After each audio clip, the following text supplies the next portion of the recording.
바울은 오늘 본문의 말씀을 보면은 자기 몸에 예수의 흔적을 가졌어요. 얼마나 복음을 증거하다가 찢기고 터지고 또 터진 무임에 맞아서 또 터지고. 아마 바울 사도의 몸을 옷을 벗겨놓으면 온통 상처투성일 겁니다. 바울의 몸에 흔적을 가진 것은 먹고 살기 위해서, 돈 벌기 위해서, 명예 권세 얻기 위해서, 이 땅의 부와 영화를 누리기 위해서 그 고통을 당한 것이 아니에요. 바울은 예수님 때문에, 복음 때문에 몸에 흔적을 가졌어. 우리는 뭔가 믿음의 흔적이 있어야죠. 그래서 여러분들에게 묻는 거예요. 영광제일교회 성도들도 이 물음에 답해야 돼요. 장로님 비롯해서 청년들 이르기까지 믿음의 흔적이 있습니까? 찾아보세요. 없다면 헛살았어요. 그 수많은 세월 동안 믿음 생활을 하면서 헛살았어요. 흔적은 믿음의 결과죠. 믿어집니까? 흔적은, 바울 사도의 몸의 흔적은 믿음의 결과예요. 믿음의 결과는 주님을 사랑하는 결과예요. 우리가 너무 잘 아는 바울 사도는 성도들 붙잡아 옥에 가뒀지요. 그리고 스데반 집사를 돌려 죽였어요. 피를 토해서 죽게 했어요. 옷까지 벗겼어요. 이게 사울이에요. 얼마나 예수를 싫어했고 얼마나 주님을 따랐던 그 무리들을 싫어했으면 잡아가지고 옥에 가둬놓은 거예요. 사울이. 그런데 사도행전 9장에 가면은 사울이 주의 제자들에 대하여 위협과 살기가 동등하여 대제사장님한테 가서 다메섹 여러 회당에 가는 공문을 달라고 그런 거예요.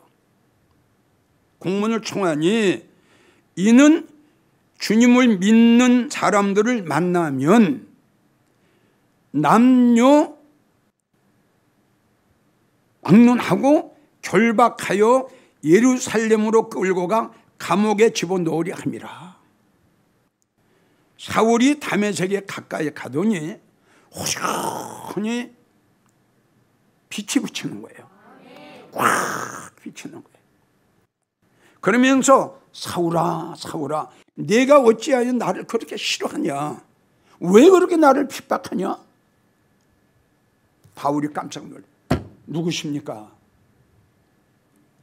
네가 그렇게 싫어했고 네가 그렇게 방해했던 나 예수다.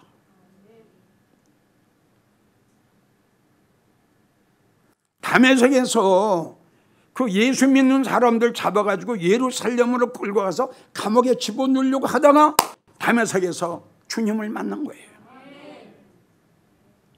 이 설교를 여러분들 잘 들으세요. 진정으로 여러분들이 주님을 만났으면, 진정으로 여러분들이 하나님을 만났으면, 진정으로 여러분들이 하나님의 말씀을 만났으면, 바울 보세요. 그렇게 복음의 방해사였던 사울이라는 청년, 그렇게 예수쟁이를 싫어했던 이 아주 독한 이 사울이라는 청년이 다메섹 도상에서 예수님 만나가지고 그의 생각이, 그의 생애가 180도 완전히 바꿔집니다. 우리는 왜 이렇게 안 되나요? 그래서 여러분들에게 내가 묻는 겁니다. 믿음의 흔적이 있느냐고. 주님을 믿는 것과 주님을 만나는 것과는 틀립니다. 무슨 말인지 이해가 갑니까? 성경 가지고 교회는 얼마든지 갈 수 있어요. 그러면 교회 나가는 성도라고 해서 다 예수 만났습니까? 나에게 묻는다면 아니요. 왜 아니요?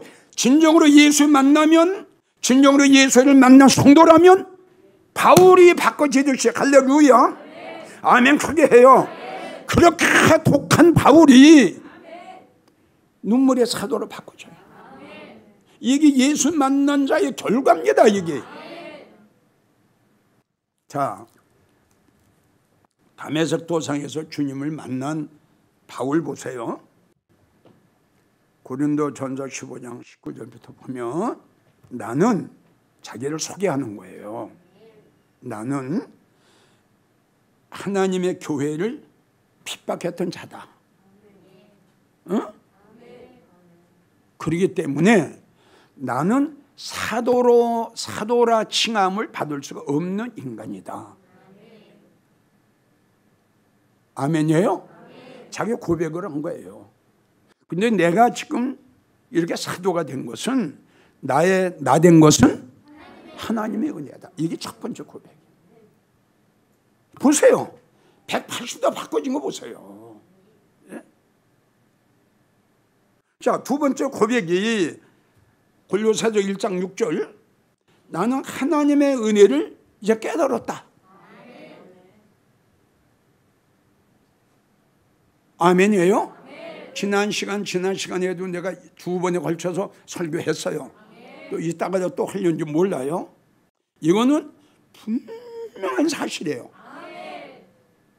100년, 1000년을 믿음 생활해도 하나님의 은혜를 깨달은 성도하고 하나님 은혜를 깨닫지 못한 성도하고는 갈라져요. 그러니까 하나님의 은혜를 받지 못했다는 건 하나님 은혜를 깨닫지 못한 거예요. 생활에 변화가 없는 것은 하나님을 만나지 않은 거예요. 못한 거예요. 은혜를 받지 못한 거. 안 믿어지만 아멘이에요. 아니 보세요. 이 설교가 어려운 게 아니에요. 지금 바울 사도가 다메섹 도상에서 예수 만났죠. 그리고 고백하는 거 보세요. 나는 이런 사람이었다. 그럼 여러분들 그 고백이 나와야 돼요. 나 옛날에 이런 집사였다.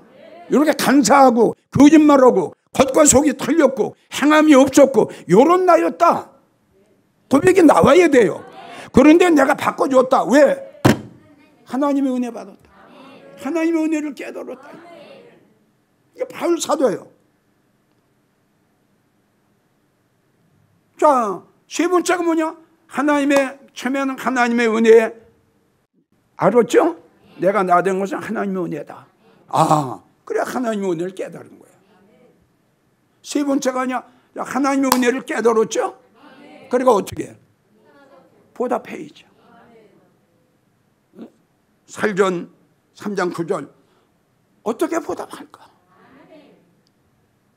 아니 이거 당연한 거 아니에요? 내가 어려울 때 도움을 받았어요. 아, 어떻게 보답하지?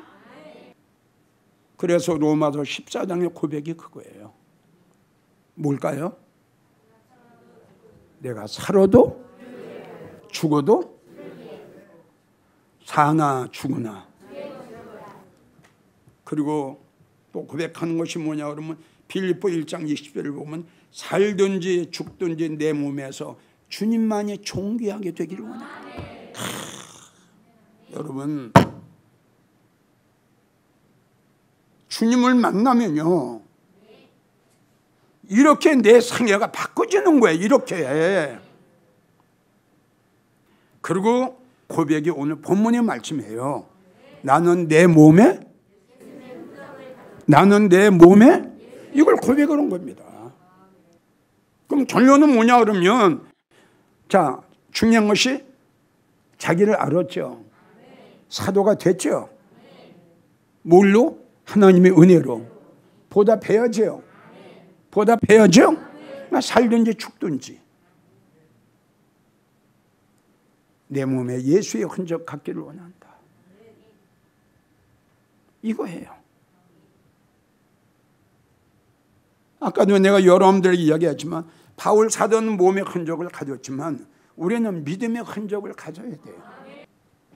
자, 한 두 서너 사람만 소개를 할게요. 믿음의 흔적을 남긴 사람들. 뭐 유명한 사람들은 다 빼놓고 성도들 중에 믿음의 흔적을 남긴 사람들 두 서너 사람만 내가 소개를 할게요. 그래도 제일 첫 번째 스데반 집사를 소개하고 싶어요. 집사예요, 집사. 목사도 아니고 장로도 아니고 권사도 아니고 집사예요. 이 집사가 믿음의 흔적을 남겨요. 참 대단한 집사예요. 사도행전 7장 51절부터 보면 목이 곧고, 이건 공회원들을 많고 지금 스데반 집사가 하는 이야기입니다. 대단한 거죠. 공회원들은요. 예? 그 어마어마한 높은 사람들을 많고 지금 여기서 스데반 일개 스데반 집사가 지금 하는 거예요.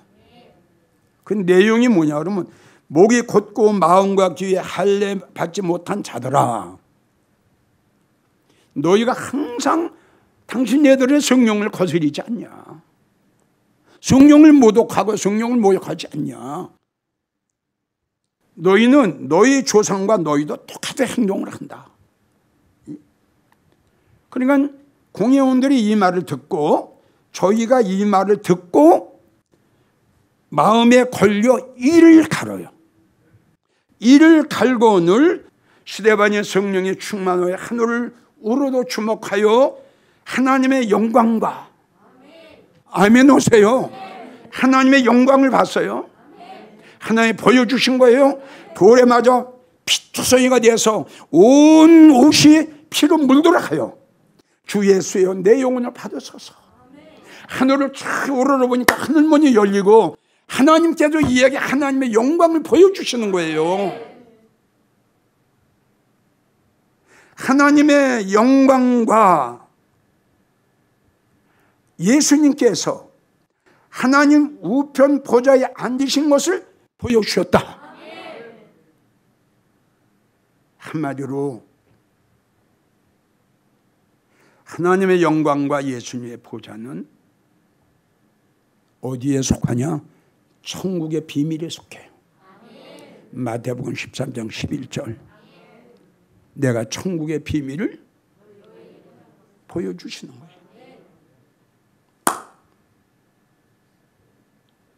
하나님이, 우리 예수님이 그 스데반 집사에 열정적으로 복음을 증거하려고 생명을 버려요. 목숨을 버려요. 마저 죽을 각오를 하고 그 믿음, 그 중심, 그 정성을 우리 하나님 보신 거예요. 중요한 것은 뭐냐? 하나님의 스데반 집사에게 하나님의 영광을 보여주셨죠. 예수님의 보좌도 보여주셨죠. 그러면 하나님이 스데반 집사를 어떻게 하셨을까? 어떻게 데워오셨을까? 하나님의 그 천국의 비밀을 보여주신 우리 하나님, 응? 예수님의 그 보좌까지 보여주신 아버지가 이 스데반 집사를 어떻게 하셨을까?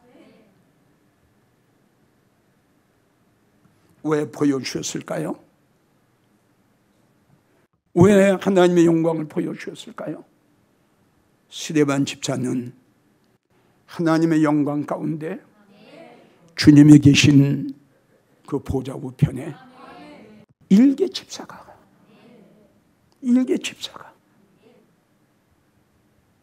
이 믿음의 흔적을 남겼어요. 두 번째 소개할 사람은 누구냐? 브리스갈라 아굴라죠. 지금 이분들은 다 무명한 사람들이에요. 근데 무명한 사람들이 왜 유명한 사람들이 되고 이 성경에 어떻게 기록이 됐느냐? 믿음의 흔적이 있기 때문에 여기 기록이 된 거예요. 자, 바울이 뭐라고 이야기하냐면 로마서 16장 4절을 보면요, 브리스가와 아굴라는 내 목숨을 위해서, 아멘이에요? 내 목숨을 위해서 자기의 목이라도 내어놓았다. 이분들이 은혜를 받고 말았으면, 바울 사도의 설교를 그 은혜를 받고 말았으면 믿음의 흔적이 있었을까요? 없었을까요? 크게 있었을까요? 없었을까요? 은혜 받은 자의 결과예요, 여러분. 얼마나 복받은 부부입니까? 믿음의 흔적이 있어가지고 아나니아 브리스가와 아굴라의 이름이 이 책에 기록이 됐으니 얼마나 복이냐 이거죠. 믿음의 흔적을 남겼어요. 그래서 나는 결론은 또 이렇게 내리고 싶어요. 자, 하나님이 바울 사도를 택하셨죠. 그리고 삼층층 보여주셨죠. 해, 달, 별, 영광도 보여주셨죠. 분명히 바울에게 보여주셨죠. 왜 보여주셨다? 그렇죠. 약속이죠. 그러면 바울의 사역의 동력자였던 이 부부 어떻게 됐을까요? 똑같았죠.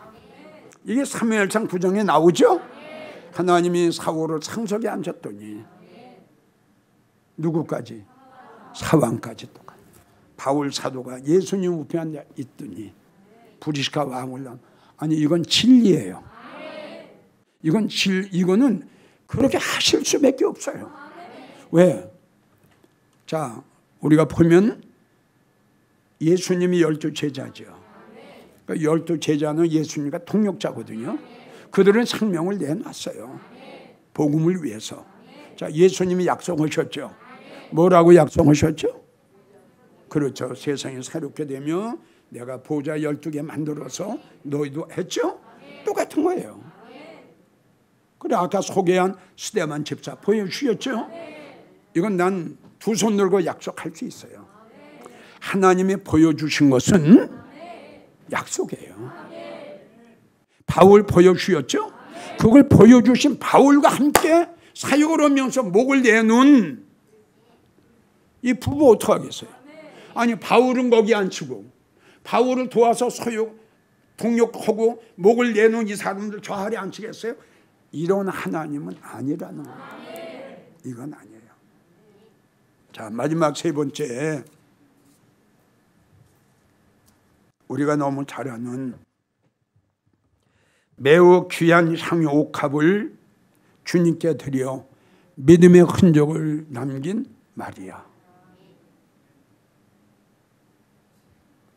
참 얼마나 주님을 사랑했으면 매우 귀한 향유 옥합, 도시 근로자의 1년에 해당되는 가격, 얼마나 사랑했으면.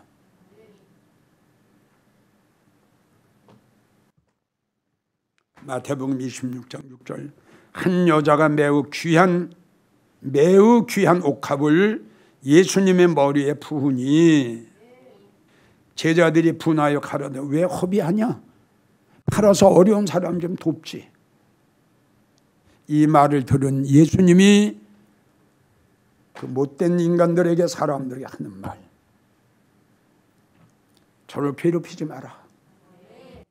전 다 같이 따라오세요. 저가 내게 어떻게 좋은 일을 했다. 아니 예수님이 이렇게 말씀을 하실 적에는 예수님의 마음이 얼마나 기쁘시고 주님 마음이 얼마나 좋으셨으면 나에게 좋은 일을 했어 저 여인은. 아니 예수님이 옥합을 깨뜨린 그 여인을 인정하시는 거예요. 너무 나에게 좋은 일을 했다. 그들 괴롭히지 마라. 무슨 판단하고 비판하지 마라 이겁니다. 보세요. 내가 진실로 너에게 말하노니 온 천하에 어디서든지 이 하나님의 복음이 증거되는 곳에는 저 여인이 행한 것도 기념하라. 이야, 그 옥합 하나 주님 앞에 드림으로 인해서 이 여인은 어마어마한 믿음의 흔적을 남긴 거예요. 저가 내게 좋은 일을 하였으니 저에게 행한 일을 영원히 기념하라. 그러면 이 여인의 이름은 어디에 기록이 될까요? 그렇죠. 말라기 3장 17절. 이 여인의 믿음의 흔적이 예수님 앞에 있는 기념책에 기록이 됐어요.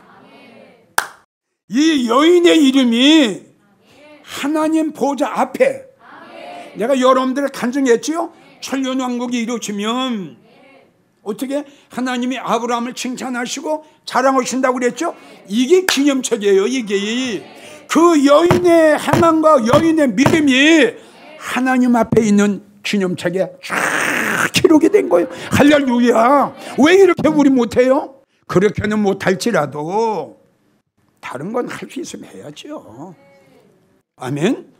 이사야 56장 5절. 하나님께서는 이 여인을 내가 내 집에서 내 성 안에서 자녀보다 더 나은 기념물과 이름을 주리니 그의 이름이 영영이 있으리라. 아멘 해봐요. 말씀만 듣지만 말고 보지 말고 다시 말하지만 이런 말씀이 내 말씀이 되고 믿어줘야 이 말씀이 내 말씀이 되는 거지. 그냥 들으면 전혀 생활에 변화가 없어요. 여러분, 하나님을 사랑하면, 은혜를 받으면 내 모든 걸 다 드리고 싶어요. 이게 여러분들의 간증이 되어야 되고 체험이 되어야 돼요. 시편 47편 17절. 저가 죽음에 가져가는 것이 없고 그 영광이 저를 따라가지 못하리라. 욥기 1장 21절. 내가 모태에서 빈손으로 나왔으니 이 세상 떠날 때에도 빈손으로 가는 것이 우리 인생일지어다. 나는 이렇게 말하고 싶습니다. 전국에서 이 설교를 듣고 계시는 사랑하는 성도 여러분, 100년을 산들, 1000년을 산들, 무엇이 그리 중요한가? 100년을 산들, 1000년을 산들, 무의미하게 사는 거 맞죠? 뭔가는 목적을 향해서, 뭔가는 소망을 향해서,